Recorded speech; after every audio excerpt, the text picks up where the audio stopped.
Hello everyone and welcome to a new video on the Triple Barrel Poker Channel. Today we have the $33 final table with $500 for first.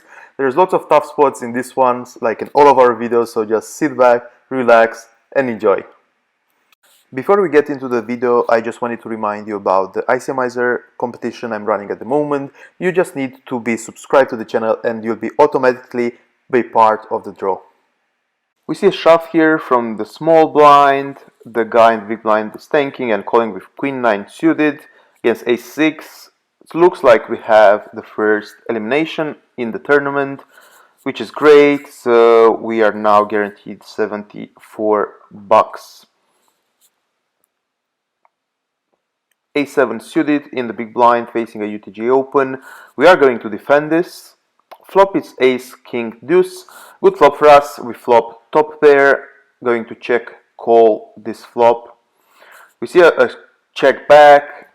Not going to bet this turn. I think he has a lot of king queens in his range.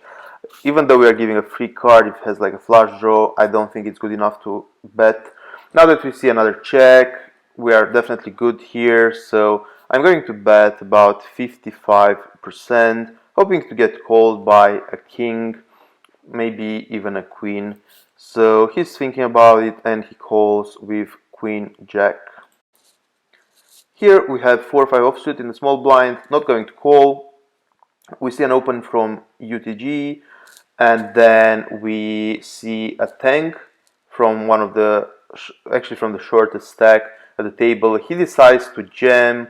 We're going to get out of the way, hoping the button calls. Oh, we see another call behind, so I think that's pretty strong. We see a fold from the initial raiser. Ace Queen against Jacks. Jack on the flop.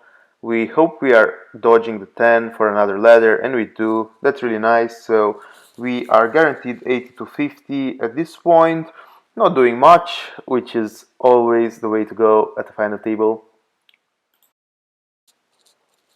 Here we see a raise and a rejam and a call. Nines against jacks, looking for jacks to hold here, and they do. We see another ladder. We are guaranteed 100 bucks here.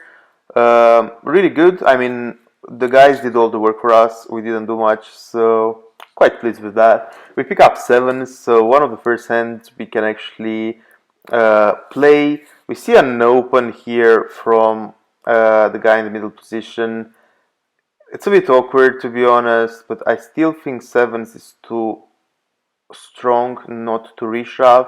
Plus we get a lot of folds. He can definitely open fold from a 17 big blind stack, so I decided to go for it here. A little bit risky because obviously we have three guys behind that are covering us, but if you think about it, they need to call very tight as well. They have kings. We spike a 7 on the flop. Really lucky in this spot.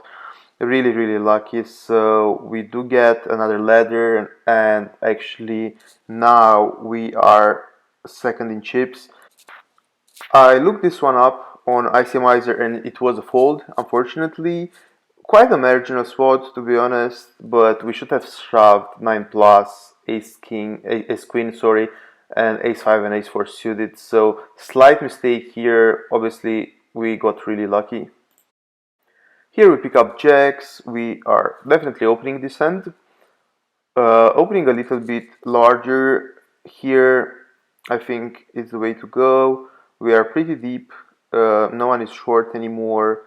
Everyone is close to each other, so we just see a fold, unfortunately. We pick up ace 8 suited the next hand. Definitely looking to defend this if it comes to it. Everyone is quite aggressive at the table. The guy to my left is really good. The guy to his left, it's extremely aggressive. We only have one player which I thought it wasn't playing great, and that's the one in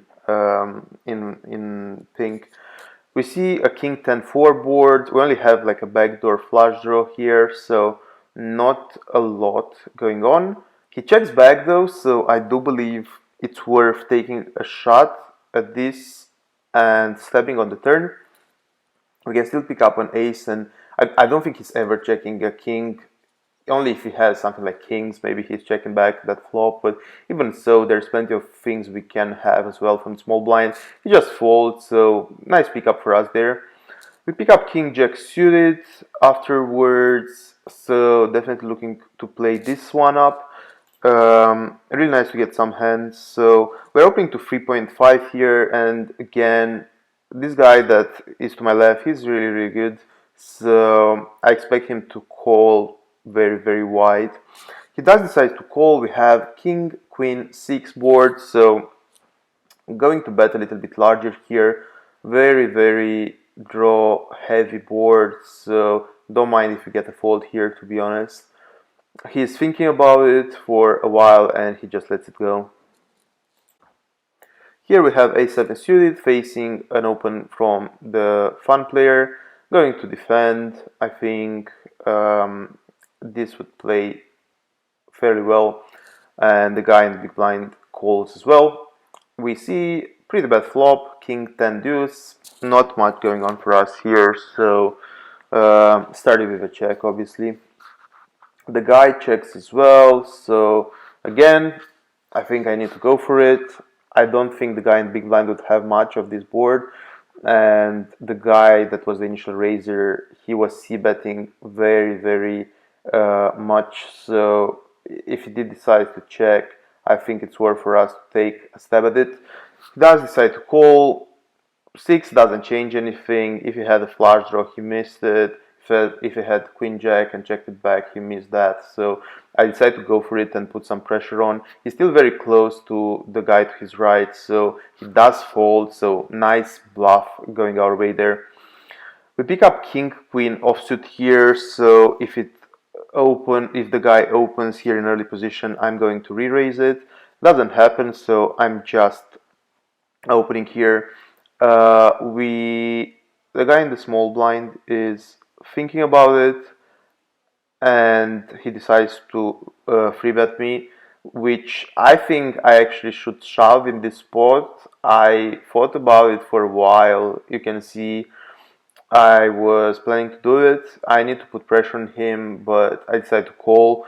We flop the open and a flush draw, so essentially the draw to the nuts. So we can either bet or check. I think betting is better. We block ace king, we block ace queen, and we have the flush draw. He decides to call. It gets so awkward now. I would have liked to see a check here. I do decide to go for a small size, which actually I don't really like the play. Obviously, if we had, a flopped flush, this would have been exactly the way to play it. And now we see an all-in, and I decided to call. I didn't get exactly the right pot odds to make that call. And actually here, I checked in ICM Miser if it would have been right to push in that particular hand, and my instinct was right. So I'm sorry I didn't shove initially, because I think with ace queen, it's a very tough call for the opponent to make. Here we pick up king 10 in the cutoff, so I'm going to open this one up. The guy to my left has all the chips now, so he can put a lot of pressure on me, but I do think it's worth opening because I can put pressure on the big blind and small blind. He decides to go ahead and re-raise me, and I decide to call this one up. Not much going on, unfortunately, on this particular flop, so I'll just have to check fold, and we are pretty close with the 4th and the 5th place, but yeah, it is what it is, unfortunately. The next hand we pick up 7s, and again I think it's too tight to just fold. Maybe open shoving is the way to go here with 7s, but I decide to open. The guy to my left re-raised me very small, again similarly to the last hand, so I do think it's worth going for it here. It might be a little bit of an ICM punt, but to be honest, he is supposed to free bet me all the time there. He has queens, which is very unfortunate, so we do need to hit a 7 here, or a 5, 7 or 5 to stay alive. We don't hit it, unfortunately, and we are just out in 5th. Pretty dramatic how the last few hands went, but we do win $123. I looked up the hand in ICMizer, and actually it was a correct push, so we can push there even 6s, so I'm glad I made the right call there. That's it for this one. Thank you so much for watching. Don't forget to subscribe and leave me a comment below. I would love to hear your suggestions, and thank you so much for your support.